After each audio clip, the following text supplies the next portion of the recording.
अगाडि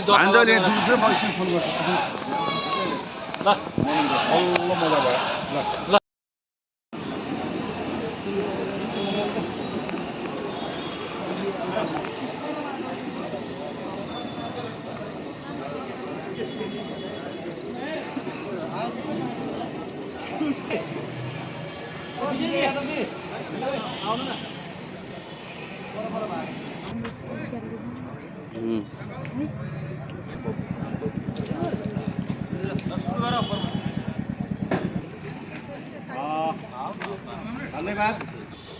कामरेडहरुमा हार्दिक स्वागत अभिवादन गर्न चाहन्छु र आज विशेष गरी यही फागुन 21 गते हुन गइरहेको प्रतिनिधि सभाको निर्वाचनको सन्दर्भमा बाँके क्षेत्र नम्बर 2 बाट नेकपा एमालेको उम्मेदवारी दर्ता गर्नका लागि जाने कार्यक्रम अन्तर्गत आज हामी यहाँ भेला भएका छौं।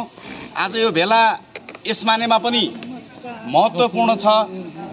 हामी दुई पार्टी एउटा विचार सहित चुनाव चिन्ह सूर्यलाई लिएर सूर्य ध्वजबाग चिन्हबाट हामी चाहिँ हाम्रो उम्मेदवारी दर्ता गर्दै छौं र यो बाँके जिल्लामा नेकपा एमालेलाई अत्याधिक बहुमतले जिताउने प्रयास गर्ने र जित्नेछ भन्ने विश्वासका साथ हामीहरू अगाडि बढ्ने गरी आज यहाँ सहभागी भएका छौं।